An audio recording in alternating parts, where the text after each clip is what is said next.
"Christopher, you're a disgrace to this family. Leave, you're not wanted here."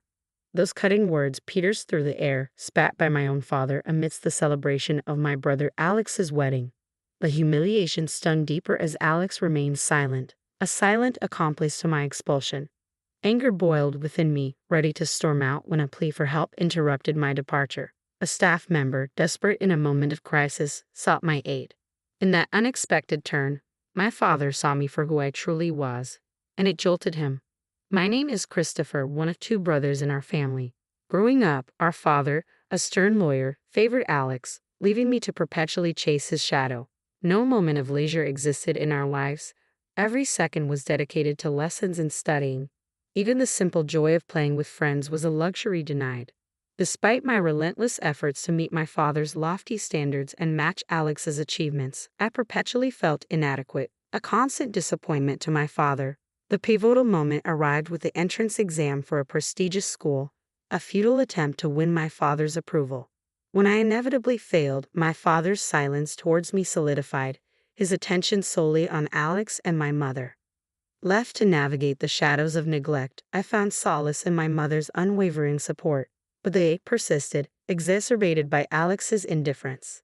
Determined to forge my own path, I departed silently after high school, leaving only a note for my mother. Striking out on my own, I secured a job at a hotel where I could both work and live. It was there, amidst the bustling corridors and transient guests, that I found the freedom and fulfillment that eluded me at home. I get to focus on what I need to do, Christopher. Another mistake? How many times do I have to tell you? I'm sorry, I'll fix it right away. Get it together, Christopher. Michael, the hotel manager, was relentless in his expectations. As a mere high school graduate thrust into the real world, I constantly found myself on the receiving end of his reprimands. Yet, amidst the criticism, I persisted, striving to prove myself in this unfamiliar terrain. Unlike my father's harshness, Michael's feedback was constructive. His praise, when earned, fueled my determination to excel. A significant moment etched itself into my memory at the dawn of the new year, the busiest time for the hotel. After completing the requisite training, I was entrusted to work independently. That year, the influx of guests seemed greater than ever, stretching our resources to their limits. The chaos of serving dinner guests, either in the bustling dining hall or through room service, reached fever pitch. Despite being a novice, I tackled my duties with fervor, aware that my learning curve came at the expense of the hotel's smooth operation. Then, a minor crisis struck on New Year's Day. A colleague fell ill, leaving us short-staffed. I doubled down on my efforts, pushing myself beyond the mandated hours to keep the hotel afloat. Just when it seemed we had weathered the storm, disaster struck. The kitchen sink's pipe burst amidst the dinner rush, plunging us into chaos.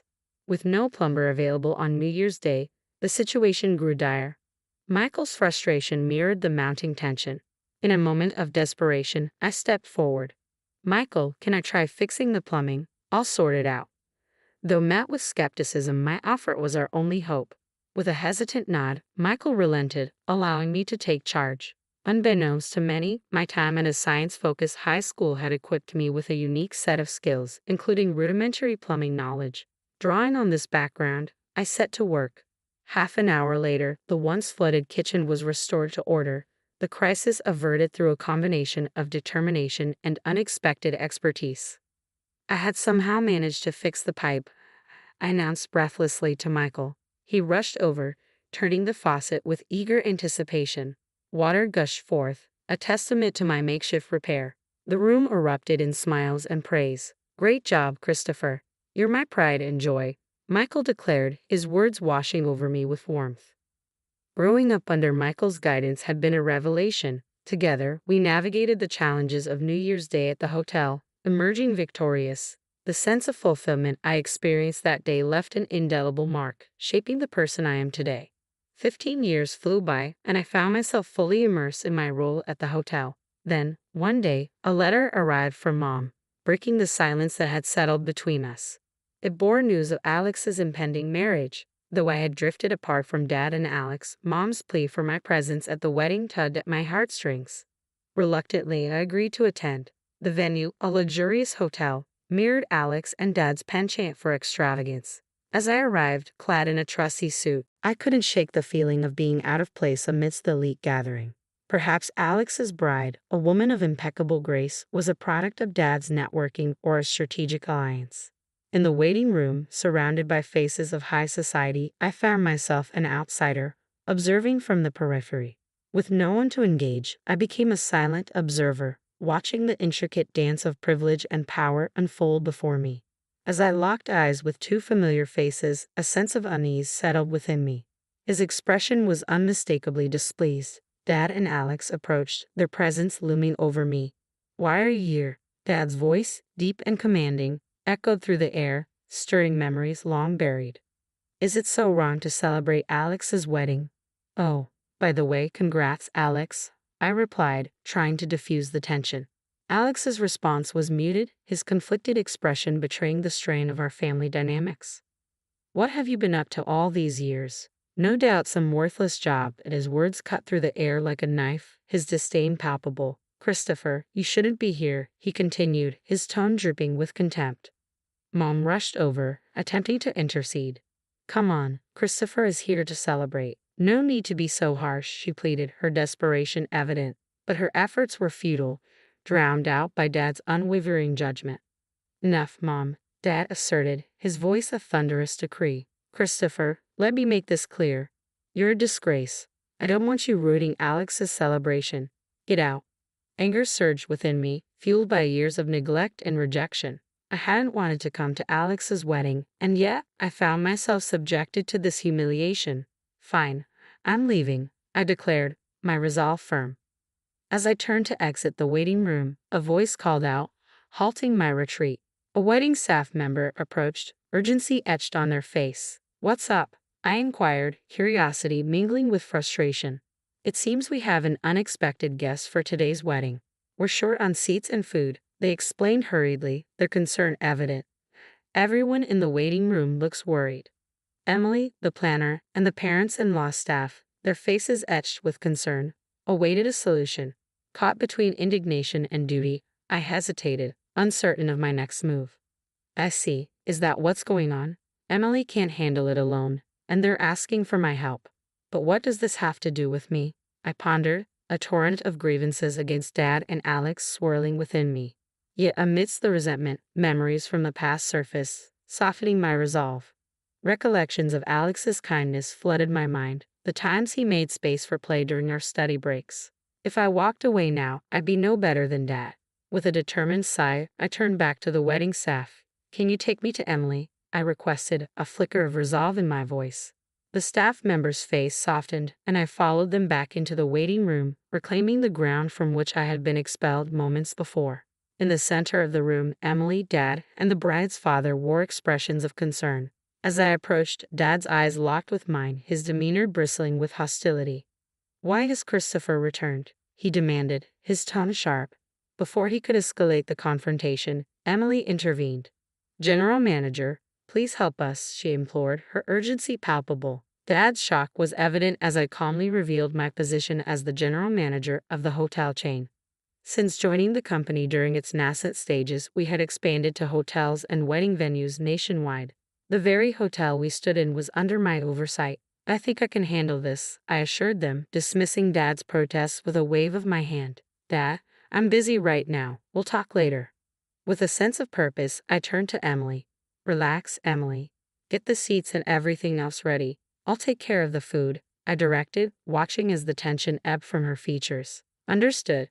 I'll leave the food to the general manager and handle the rest," she affirmed before rushing off to execute the plan.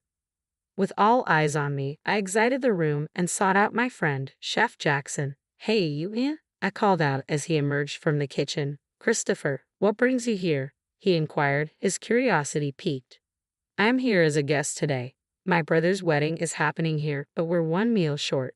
Can you help?" I asked Chef Jackson, hoping for a quick fix. "Sure thing. I'll whip something up with my culinary skills," he replied confidently. "Much appreciated. I owe you dinner. Looking forward to it," I replied gratefully. After handling a few loose ends, I returned to the waiting room. The guests had already moved to the ceremony area, leaving only my parents and the bride's parents behind. As I announced the issue was resolved, relief washed over the room.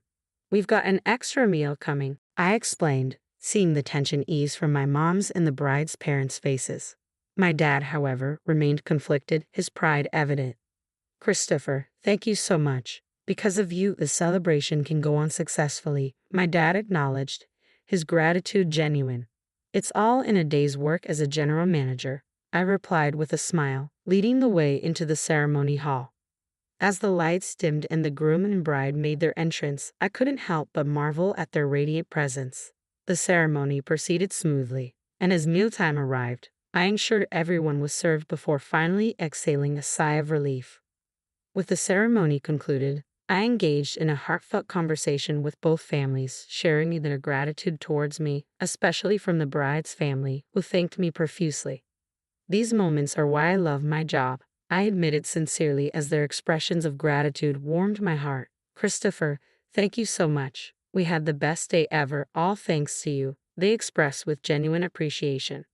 "No worries. Wishing you all the happiness in the world. Thank you so much," I replied warmly before turning to face my dad and Alex. "Christopher, you did wonderfully. Thank you," my mom praised, her words filled with pride.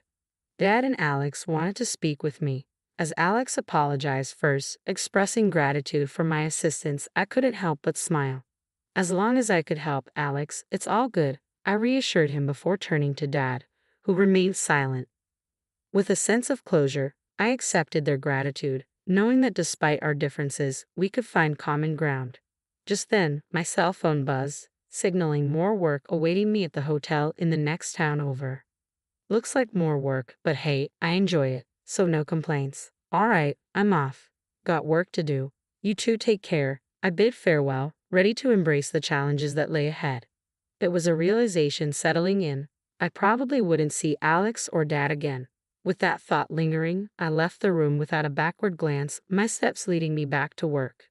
3 days post Alex's wedding, I relished a rare day off, reclining on the sofa with a steaming cup of coffee, my moment of bliss abruptly interrupted by the doorbell's chime. Curious as to the visitor's identity, I made my way to the door, only to be met with Alex's unexpected presence. "Alex, what brings you here?" I inquired, surprised by his appearance. "Sorry, I got your address from Mom. Wanted to talk to you, Christopher," Alex explained, his tone tentative. I welcomed him in, brushing off any concerns about the tidiness of my home. As I poured him a cup of coffee, Alex expressed gratitude, taking a slow sip. "Thank you. Smells good," he remarked, attempting a smile. As we settled into conversation, Alex's demeanor shifted, his gaze unwavering as he broached the topic at hand. The next moment he apologized, I recalled, puzzled by his sudden change in tone. "I'm really sorry for everything," he admitted, catching me off guard. Initially taken aback by his unexpected apology, I struggled to comprehend his motive for making the trip in person. "Hey, it's all right, Alex," I reassured him, attempting to alleviate any tension. But Alex wasn't done yet. With a sense of vulnerability, he began to share his innermost thoughts and feelings. "You might think I'm the older brother who can do anything, but I envy you, Christopher," he confessed, his words striking a chord. Silence enveloped the room as Alex's confession hung in the air, leaving me at a loss for words. His admission took me by surprise, shattering preconceived notions and revealing a side of him I had never seen. "I had no idea you felt that way, Alex," I admitted, a twinge of guilt gnawing at me as I processed his revelation. "That's just it. It's not your fault, Christopher," Alex reassured me, his weak smile betraying a depth of emotion. In that moment, a sense of understanding washed over me, bridging the gap between us. "Alex, I'm sorry. I never considered that you were struggling too," I confessed, my own remorse surfacing. My brother's smile, though faint, spoke volumes. "That's just it. It's not your fault, Christopher," he reassured me, his words echoing in the quiet room. With a newfound sense of empathy and connection, we found the words to express what had long been left unsaid, strengthening the bond between us. "I think you've been through struggles I can't even imagine. I truly admire that. But I also want you to know about me," I confessed to Alex, feeling the weight of my words as they hung in the air. Taking a deep breath, I paused, gathering my thoughts before continuing. Alex listened intently, his silence encouraging me to share more. Breaking away from our parents and becoming independent wasn't easy either. The beginning was really tough, I admitted, recognizing the parallel struggles we both faced. It's true, we both have our share of hardships, Alex acknowledged, his response genuine. It was clear that he had more to say, but I found myself at a loss for words, unsure of how to offer guidance or reassurance. Unable to conjure up wise counsel, I spoke from the heart. To be honest, I think you should do what you really want to do, Alex, without worrying about Dad, I suggested, hoping to offer him some semblance of clarity amidst his inner turmoil. As Alex absorbed my words, a sense of relief washed over him. You're right, Christopher. You've helped clear up my inner turmoil. Thank you, he expressed, gratitude evident in his tone. No, thank you, Alex, for coming over, I replied sincerely, accompanying him to the door as he departed with a promise to return for coffee. A month later, a letter arrived from Alex, detailing his decision to leave behind his career as a lawyer in pursuit of his passion for glass craftsmanship. Despite facing disapproval from Dad, Alex found solace in the support of his wife and newfound motivation in his chosen path. As I reflected on Alex's journey and our evolving family dynamics, I couldn't help but feel a sense of pride in the bond between siblings. Lost in thought, the sound of my mobile phone's alarm jolted me back to reality, signaling the start of another day on the path I had chosen.